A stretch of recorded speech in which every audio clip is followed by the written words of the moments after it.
there's times if you took a slice of this period of time or this period of time, you could say, oh, the market was the winner and gold and silver was the loser. But where we're at now, right? If the Mm-hmm. dollar's worth 3 cents, we're almost at the edge of the cliff. And Mm-hmm. this is what I say when you're looking at folks at the podium and they seem smart and they have 6 college degrees and yada yada yada, Mm-hmm. they are still not looking at a proven blueprint on how to manage things. If they were, would we be here today with 35, 36 trillion in debt, a government that's looking to turn communism and a dollar worth 3 cents? Is that let me give you another measuring And stick. if they were, if you, I don't, sorry to interrupt, but if they were right and their predictions were correct, they wouldn't be at the podium trying to sell you. That too. So Right? so we got to understand when you're looking at probabilities, what are the guiding factors or forces that are involved with what you think the outcome of your choice would be? So will the government stop printing? No, right? Because if they thought destroying the dollar was something they didn't want to do, wouldn't they have stopped printing in the 80s or the 90s, well before today? Or couldn't they stop now? Couldn't Kamala be running on that, saying, you know what, when I'm elected, I'm not going to print anymore? Couldn't Trump be saying that? They must understand that they can't stop. Or they Mm-hmm. don't even understand what they're actually doing. Einstein said, the mind that created the problem can't possess the solution.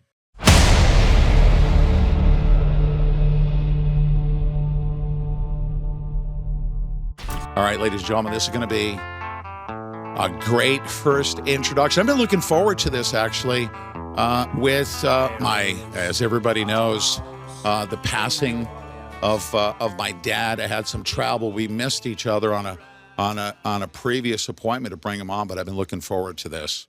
Paul Stone. He's an American patriot, a family man, and one of the co-founders of Colonial Metals Group. And of course, you can read his economic essays on Substack under his name, Paul Stone. And guess what? You can find him on with Rumble and his support for LFA TV. I'm going to tell you something right now. We are so appreciative. We've actually formed a partnership, and Paul and I have agreed, especially in these very tumultuous times, to make sure we get together, have the important conversations about what's happening. There's a lot of uncertainty. So this is a big introduction, Paul Stone. Welcome to the Pete Santilli Show, sir. It's been a long time coming. Thank you. Oh, I am so glad to be here. And sorry again, my condolences for the passing of your father recently. Yeah, he did live, a very good life to his mid-90s, but even still, when the passing, we're of course all left behind. But thank you very much. I appreciate that. We'll kick things off. I was telling you, I come from, I'm the firstborn here in the United States of America. My family, through my grandfather's name, was Giacinto Pascasio. Fought World War II. He knew what fascism was, and he uprooted our family. And I was the firstborn here in the United States of America. I was literally born with the American dream spoon in my mouth. And he was an entrepreneur. He's a master carpenter. He taught me all of those quote unquote, conservative principles, teaching me as an individual that I was going to make a contribution to the success of America. And what a great patriot. I mean, what an amazing, great patriot.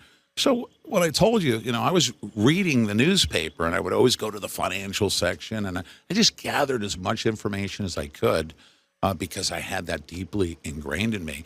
When I was 10 years old, who reads the Albany Times-Union financial section at 10 years of age these days, Paul? Just you. Right. Which makes you special. I'm not. And here's my point. I want to speak to this because, right now when it's just amazing. I went into the Marine Corps with $19,000 in the bank. And everyone around me didn't have $19,000 in the bank. I taught myself how to manage my checkbook. I taught myself, precious metals. I'll tell a story about that way back when. We'll get to that in a second. But what has changed, and why was I different? But that immigrant family of Italian immigrants, that upbringing. Here in America, for some reason, they just don't want young Americans to know how to manage their checkbooks and their livelihood and those principles that you and I could talk about, how, compounding interest is something that you never really fully understand unless you apply it at a young age and just let it sit there and build up over a few decades. We don't teach people that. We could save a lot of our problems, couldn't we, if we did? Oh, absolutely. I one of my the pillars of my Hallstone belief system is that the source of everything matters. The source of everything matters. So the source of our perception, the source of our understanding, the source of our connective tissue back to reality, or principles for sourcing the structure of our life from principles. That means we're building a life built on truths and things that are sturdy and don't yield. Yes, that's and I was going to say, wow, that's deep. It's not, but it's simple, really. If you really just it's not simplifying things. That can be applied to so many things. What is the source of your anxiety? What's causing that? If you want to, not deal with, the physical impact of, emotional stress, find out what the source of it is and fix it.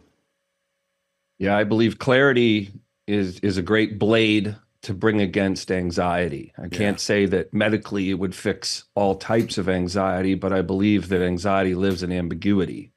Mm. Oh, and back to that as well, the source of some of our, health issues. And by the way, we are, as a nation, we can speak to this. I want you to speak to this, economically. We are not healthy as a nation. Spending $4.5 trillion in, medical care as a nation. We can change that pretty dramatically like that. What's the source of that problem? We don't eat well, we don't exercise. Isn't that true? Right, absolutely. And when you look at almost all, I guess probably all other applications of competition or productivity, look at how Pete Rose can't make his way into the Hall of Fame, right? Look at how many Major League Baseball players have an asterisk next to their name because they were juicing. Right. So when we look at the economy, how can our government leaders decide to juice the economy artificially? You're creating performance that's artificial, that creates expectations of strength and longevity that are artificial. And when that resource you're drawing on to create the artificial financial world collapses or exhausts itself, then all the structures you built using that juice collapse. Yeah. And imagine how things, and fortunately everyone is wide awake to the word corruption and its existence and how it compares to, because I'm a Cold War veteran, and Ronald Reagan was my commander in chief, and there was the Soviet Union, and there was Pravda, there was communism, that was the evil bear. We've become that. The corruption that we always knew of in the Soviet Union and the suppression of freedoms of speech and all that.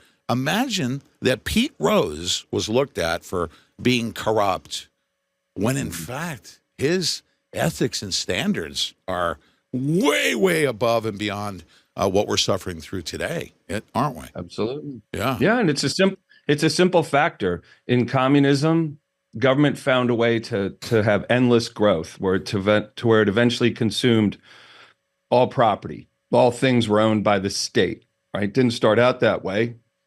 And we're the same way. How our democracy turns towards communism, eventually maybe ends up there, is the unlimited amount of financial power that the government can create for itself, which causes it to grow and consume everything. I mean, when New York City wants to start taxing people for driving in the city, you've reached points, you're somewhere near the zenith of lunacy, or where the government is about to cross that line from where we won't need to use the word democracy anymore unless we're talking about memories, because we won't certainly be living in one.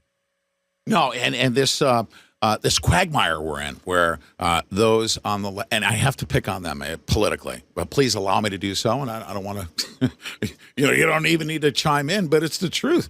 When I hear I'll pick on my sister. How about that? She's left wing, beautiful soul. She's an epidemiologist. She works for the New York State Department of Health, typical Democrat. And she justifies what she does to spend millions and millions and millions of dollars on behalf of the government to prevent whatever it is into the future. And I always tell her, that'll never materialize. It's a great idea, but you guys on the left side of the spectrum, we should actually have you conduct a test. Let's see if you can run a lemonade stand profitably for a week, and then we'll listen to your ideas, right? Yeah. There has to be a litmus test, especially, and here's how arrogant to me, and this really gets me pissed off, is that, there's 350 million people here, and I am not a science project. I'm not here as a subject to your financial experiments. I'm not here for you to find ways to depart from how humanity has worked for thousands of years at my expense or my family's and generations after me at their expense. And there's 350 million of us here, and most of us are suffering and struggling because of this science project that Nixon kicked off in 1971. Oh, yes. Well, that's a big topic right there. And I have you, if I can keep you until the 10:30 mark. Are you good with time? Keep me as long as you're willing to. All right. Absolutely. I'm here to help. Paul, let me tell you something, and this discussion everyone's going to benefit from. Here's my biggest concern, and I happen to know enough. We talked about the fact that we don't properly educate our young ones how to manage their checkbook. Okay. They benefit from that. Credit card companies, And I always, as a consumer advocate, used to tell my clients, you, by having that much credit card debt, you're actually spending more for your big screen TV than I am. I pay cash wherever I can. Right. So they exploit that lack of knowledge. So this is what I'm seeing in the precious metals market, and they're replicating this methodology in cryptocurrencies. Correct me if I'm wrong. Okay, like the ETFs. If you had a gold bar and it's sitting on a shelf and it's got a serial number, and I, buy gold and I have it on paper, it's called an exchange traded fund, an ETF. I understand it this way, and correct me if I'm wrong. Is it not true that there's a whole bunch of people that own that same gold bar and they think that they own it? And the only way that that's found out is once everybody goes to the window and cashes in to get that physical gold in their possession. Do they oversell it with these ETFs? Is that a simple way to explain it? Yeah, I believe that's a great way to explain it. And a further, clearing that vision up just a little bit further is, what if the actual owners of the gold, which now I'm not a financial expert, or trained economist, financial advisor, but from what I've read and come to understand, and I'm always open to be corrected and set straight. I only want to speak accurately to my American brothers and sisters about these issues. Amen. Is that you don't really actually own anything, right? So if you and I started an ETF, wouldn't we on paper, as far as the contract goes with our investor clients, wouldn't you and I own the gold? So what if we didn't want to sell it? Or what if we wanted to close the ETF? We should be able to. Yeah. I a little quick story. A while back, I invested in an ETF. It was around the time that, commodities were going wild because of COVID. If you remember, oil actually went like negative $31 a barrel. Remember that for a day? Yeah, right. And I didn't think that would last. I couldn't find what I wanted to trade on, so I found a Barclays oil ETF. OIL was the symbol. So I put funds into that. It doubled the next day. It went up a little more the second day, went down a little bit the third day, and then the fourth day, I wasn't in the ETF anymore. They had closed it. Barclays just pushed everyone out of the ETF, and it was over. There was no more OIL ETF. Just a personal story. Wow. So the gold and silver story, Pete, is always about, what do I control right now that's swimming in all of this uncertainty? And how do I end that uncertainty? Well, if my money leaves the dollar-based investments for physical gold and silver, then I have caused my retirement savings to depart from where ground zero hits. And when it does hit, if it does, mathematically, historically, it says it will, my money's not damaged. And it's in a form that I possess, that I own. That's It's right. titled in my name. And if I wanted to carry it across a border or hop on a ship and head off somewhere else, I can take it with me. That's right. What can I take from my 401k or IRA if I wanted to leave the country, if it got so bad, right? Just use that as a visual. That's Oh, I right. don't control much now, currently, how I'm set up. And I Hmm. would control almost everything I possibly could Hmm. if I was in physical precious metals. That's exactly right.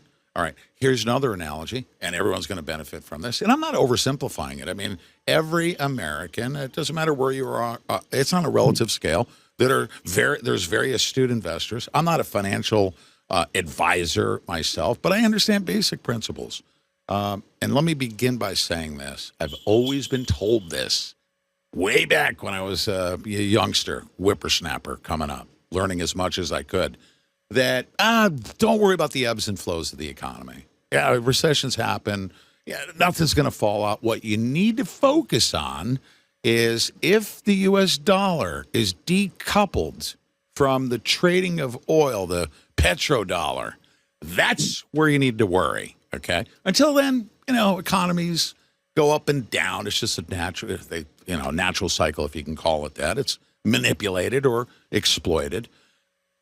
But, sir, something happened on September 9th, okay? And that was that moment that I had always been told ever since I was a youngster, that don't worry about the economy going up and down, but you need to worry about because we're a fiat currency, we came away from the gold standard, and we're vulnerable. That if Saudi Arabia all of a sudden stops trading oil to the dollar, they go back on that. We've got debt, we've got all these other factors, and we're left vulnerable because we came away from the gold standard. Now, what do you say to that? I know you can speak to this. I'm not catching you off guard. Is it true? It has, yes. And so we go back to your little Democrat-led lemonade stand, Yes. right? So let's say they're the only ones with lemons. So they're going to do extraordinarily well, and the value of lemons stays very, very strong. But what if the world turns away from lemonade and wants orange juice? Well, no one wants your lemons anymore. The value of the lemons craters, and eventually no one even grows lemons anymore, right? So if it's the velocity or the utilization of our dollar, it causes it to constantly continue to have utilization. I wouldn't say it has a value other than the fact that it's what is predominantly utilized in trade, in the consumption of commodities. And really one of the last things that keeps us the reserve currency is that commodity prices are traded at the Chicago Mercantile Exchange, and there's some traded elsewhere. Again, not giving anyone any financial advice, just pulling the curtain back from the things that I've read so folks can do more research on their own, because the core of my message is that people self-empower again. And your curiosity has led to the power and mastery you have over your life, right, Pete? Oh, yes. And so if we start getting curious again, we start doing some research, hearing things that you are sharing and your guests are sharing, I'm sharing on your show, then we can have confidence. We can add clarity into the sea of ambiguity and uncertainty, and then we can make great choices for ourselves. Yeah, that's right. And back to my grandfather's teaching me, strength of the individual, that believe it or not, those principles were taught to me at a young age, that your power and your contribution strengthens the collective. And if everybody does their part, right? Like if we're all a light bulb, if there's 350 million light bulbs in this country and half of us are turned off, then the country dims, right? We need to bring our own individual brightness back to illuminate the way for our lost leaders that continue to lead us down a very deep and ugly path that leads to a great deal, mathematically speaking, it leads to horrific amounts of pain. Just because someone is standing there in a fancy suit or dress at a podium looking smart and sounding like they know what they're doing. How do they know what they're doing? Where is the Federal Reserve poring over some blueprint an alien race left in an Egyptian pyramid thousands of years ago that tells when to push a button and pull a lever on a timeline to create incredible financial health and success in your country? Where's that blueprint? They're guessing. They're reacting. That's right. They're just bouncing around at what's coming at them for the first time. That's right. They're guessing. Just understand, if they're standing at the podium, have a camera in their face, doesn't give them an authority of knowledge that they know exactly what they're doing and how to manage things. We Yes. cannot continue to be sheep. We Oh, have to stand up, grab that shepherd's cane and all the annoying features that come with having to be a leader again, as all of our retirees led this country to greatness. Now they're watching it disintegrate. We need them to stand up again, start talking about principles and truths to everyone that'll listen, everyone that's younger than them.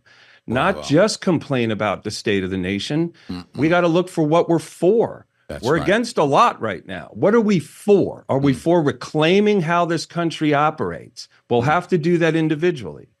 We do. Bravo to you for saying that. It's a great, because I wanted to emphasize this point. My grandson, and you know, we're not going to have this discussion. I want to speak in practical terms, not in sensational terms, right?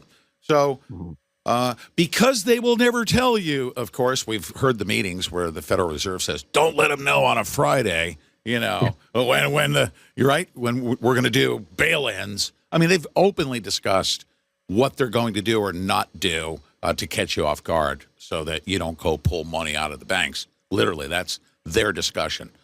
So let's take away the element of surprise.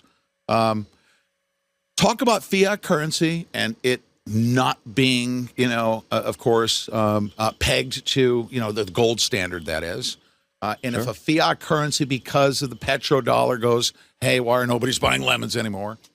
My grandson asked me, very sincerely, he's like, okay, so having gold or a bunch of silver coins. Okay, if everything goes haywire, what am I going to do with those silver coins? And I told him very simply, and I want you to answer this question. I said, everything has value. In the Soviet Union, when the ruble collapsed and their economy went haywire, the currency, the top currency, two things. One was fishing line. That was, if you had fishing line, you were literally an oligarch. And the second thing was vodka. Those two items, those were the currency through that period. But you have to have things of value because you still need to eat. You still need to go buy firewood to heat your home. Whatever it is that is of value, and the biggest currency, and we can pretty much say that if you've got a silver coin, at that time it's got a certain value. It doesn't matter what paper does in burning up or going away.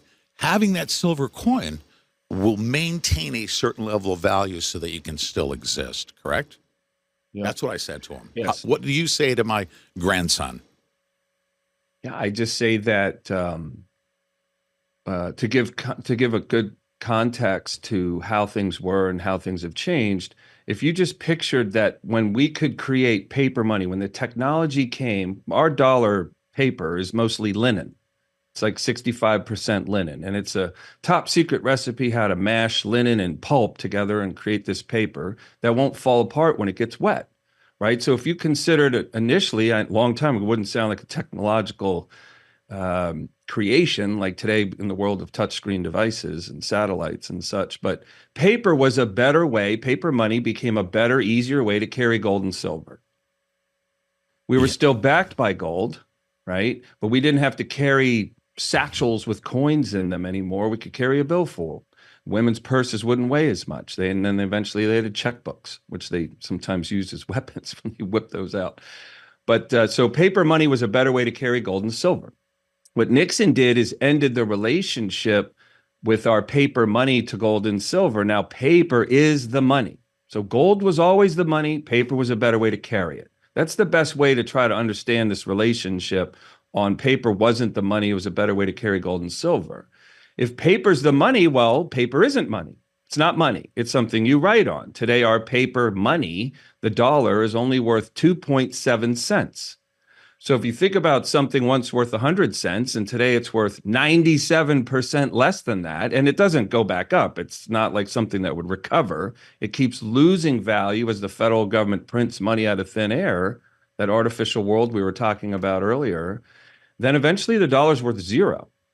So everything that had grown out of the dollar-based world would struggle or collapse or disappear when that resource, the paper money, the value of that paper money is extinguished. So then you say, well, what's gold and silver? Well, In the absolute worst set of circumstances, and gold and silver is money again, and so is hard work and shovels and fishing line and vodka. You own something many others are wanting or understand the truth and principles in that money. So if you're exchanging hard work or gold and silver for goods and services, you've got something to work with, right? Before that nightmare scenario ever happens, if it ever does, you're coming back out of gold and silver into government money, whatever they're issued. The next central bank digital currency is probably the next venture for humanity for the next foreseeable future, and coming to a town near you soon, right? Before the dollar is absolutely worthless. And so you come back out of a store of wealth, a store of value. Gold and silver seems to always climb leading up to a crisis and then goes a great deal higher during that crisis. You're then coming back out of gold and silver that's grown your savings, protected the value of your savings, those dollars that went into gold and silver. You've protected those values. And in the future, those values would rise, historically speaking. So when you come back out of gold and silver, you're fetching many more dollars than you put into gold and silver. So two purposes. It grows your retirement savings. It protects your money during times of crisis. Yeah. Or it could be money again if things got that bad. Oh, absolutely. By the way, I lied. I said I was going to let you go at 10:30. No way. I'm going to let you go right now because this is so important for everyone to understand. It doesn't matter where you are on the age spectrum, okay? That will determine how quickly you need to move, right? Because as you're older, if you're getting ready for retirement, you want to retire, you can't make mistakes, per se. I say make mistakes. You got to be a little bit more cautious because you don't have that time to recover. Let me mention this. If you were to plot out a curve, ladies and gentlemen, without anybody teaching you at school, there is no curriculum. You sit down, they don't even teach you how to run your checkbook. But you can teach yourself the following. Plot out on a curve the value of, I'm going to say gold, and I'm going to give an example. Gold in its value, if it's increasing or decreasing over time. And then plot out the value of the dollar when we came away from precious metals, gold, the gold standard. And plot it out. Just put it on a map for yourself. Now, let me give you an example. I heard from, do you know who Gerald Celente is? Have you ever heard of the name Gerald Celente? Yes. Yeah, Gerald Celente. I was listening to some conspiracy theorist talk show host that he was on because I listened to him and Bob Chapman. And it was back in 1998 or 99. And he was screaming, as he always does, right? And he said, buy, and I'll never forget this day, and I'm mentioning his name because it was very impactful. He said, buy gold. It was $295 an ounce. And I'm so conservative, I would always keep money in the bank just to make absolutely certain that I would be okay with my family, right? What? And I did not buy gold at $295 an ounce. That time has passed. I say shame on me, but I'd have to tell the story because that's the one thing that is the first sure, almost, I say guaranteed, nothing is guaranteed, but you can plot it out for yourself to show the value of gold is consistently increased and been stable. Yes? Can I break open my patented Karl Rove whiteboard for just a quick second? Oh, absolutely. Yes. All right. So here, just based on what you're saying, right? Here's the visual. So this is going to be 1971. Sorry about that. Everyone can see. All right, sorry about that. Yep. Right. So we're going. This is our 1971 line. This will be 2024. I'm not the greatest. We don't write anymore. So. No, that's good. That's perfect. Yep. We see. So it. Right here, the dollar's worth, call it 100 cents, right? The Dow is 1,000. And gold is 50. Okay, gold's 50. That's a zero. So today, the stock market's up 40x, right? It's 40,000. Yes. Gold is up more than 40x because it's 2,500. Boom. But let's just call it 40x, right? Or 41. That's right. And the dollar is worth 3 cents. X marks the spot right there. This is what I call the inflation game. Yeah, there We you go. just trash the dollar as the dollar volume, as we unload the mine of the dollar. If it came out of a mine, it went into our economy, causing things to rise in a perceived value. But gold and silver is real. It can't be made in a lab. It can't be printed. That's right. So it rose as well. The Yes. difference is when you get this dollar to 3 cents, wouldn't this, wouldn't the digital and man-made financial world collapse? Well, what's gold and silver going to do? It's going That's right. to remain. Yeah, There's my ugly absolutely. little Paul Rove drawing. So, Oh, that's perfect analogy right there. And we'll conclude our conversation and then, of course, let everybody know why we've come together, where they can find you. LFA TV, thank you so much and all of your support. And now's an important time. Support comes with educating the public. But, Right. sir, nobody like myself, I can look back at it as a conservative person. I'm going to just openly not advise anybody, but say, this is how conservative I am. If I had a silver coin and I held on to it, it could go up, down, whatever. It doesn't matter. At a certain point in time, if I have it in my possession, if necessary, it will have value that I will need at any given moment. I will never harm myself by having physical gold and silver in my possession, if necessary, to take care of my family. That's what I say to myself. Is that pretty good, optimistic speak for somebody myself that's as conservative as I've always been and never done myself wrong? I can't be harmed by that philosophy, can I? I wouldn't see how, there's times if you took a slice of this period of time or this period of time, you could say, oh, the market was the winner and gold and silver was the loser. But where we're at now, right? If the dollar's worth 3 cents, we're almost at the edge of the cliff. And this is what I say when you're looking at folks at the podium and they seem smart and they have 6 college degrees and yada, yada, yada. They are still not looking at a proven blueprint on how to manage things. If they were, would we be here today with 35, 36 trillion in debt, a government that's looking to turn communism and a dollar worth 3 cents? Is that, let me give you another measurement. And if they were, I don't, sorry to interrupt, but if they were right and their predictions were correct, they wouldn't be at the podium trying to sell you. That too. So, Right? So we got to understand when you're looking at probabilities, what are the guiding factors or forces that are involved with what you think the outcome of your choice would be? So will the government stop printing? No. Right? Because if they thought destroying the dollar was something they didn't want to do, wouldn't they have stopped printing in the 80s or the 90s, well before today? Or couldn't they stop now? Couldn't Kamala be running on that, saying, you know what, when I'm elected, I'm not going to print anymore? Couldn't Trump be saying that? They must understand that they can't stop. Or they don't even understand what they're actually doing. Einstein said the mind that created the problem can't possess the solution. Yes. So the government actually doesn't have the solution. They're the orator of the problem. They're the oracle of issues. Amen. They're creating these problems. You and I and all of our good American listeners, brothers and sisters here, have to solve this problem individually for ourselves. And it's all going to be driven around how you experience this crisis that math and history says is coming, and it's going to be very ugly. How you'll experience that will be driven by where your money was located when it happens. Was it in the dollar? Yikes. Was it in precious metals? You got a shot. History says you're going to do great. And you might end up being people leading that town or that block you're on because others who didn't have the foresight and the courage to make a change like you did come to you.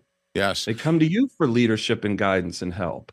And not to scare anybody or be sensational. This is what I want to tell everyone. I could play this, but I'm not going to. The Federal Reserve, the FDIC. I mean, these people get together in their boardrooms and they talk about how to have the advantage and information and the element of surprise by not letting you know, because otherwise you'll run to the bank if you knew you were going to lose all your money and pull it all out. And that doesn't favor them. They're going to keep information from you. But guess what? You have information. Don't wait to react on the crisis that they will allow to have happen. Don't do that. Have the advantage and say, I'm not going to wait for them. I'm going to make my own decision here so that I cannot be harmed if I have XYZ in physical or precious metals well in advance of what I know that they're going to do, and that is not tell me what is happening, but I'll be okay with my family. Paul Stone, I absolutely agree you are a patriot. I was told you're a patriot. You are a patriot. I really enjoyed this first conversation together. I want you to let everybody know where they can find you. I know you've got a Substack here. Are you on Twitter? How can they find you on social media? And what do you suggest they do to take action right now to get in touch with you? Tune back in when I'm here again on the Pete Santilli show. But also, yes, I mostly just try to illuminate things through my Substack. You know, this message is about the message. It's about the Americans that are watching that don't yet have clarity on exactly where we're at, mathematically and historically speaking. It's not about me. It's not about Paul Stone. It's about the message. It's about me trying to be helpful and useful to others. So I don't have my own podcast or my own show. I hope to find utilization on shows like yours, where people like yourself say, "Hey, this message means something. Let's have this discussion." And then I talk to folks that watch you, again, just trying to be helpful to others. Thank you so much. Great meeting you. Thanks for joining us, ladies and gentlemen. Mr. Paul Stone. He'll be. I've asked him to come on at least every 3 weeks or once a month to have this discussion. There's going to be some very exciting time. We'll call them exciting times here. Oh, goodness. That there will be. So I appreciate you having or making the time available for us. Thank you, sir. I appreciate it.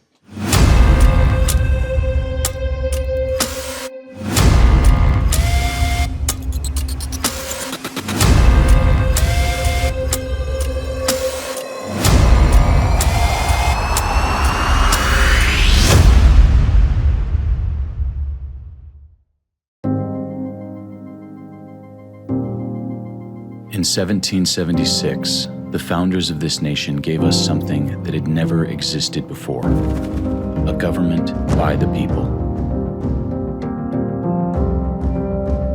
We've had our ups and downs, learned and grew, and bled for freedom.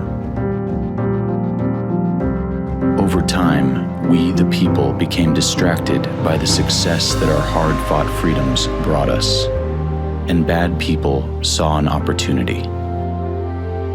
As we traded our birthright for cheap entertainment, our rights, our voice, and our power has been whittled away.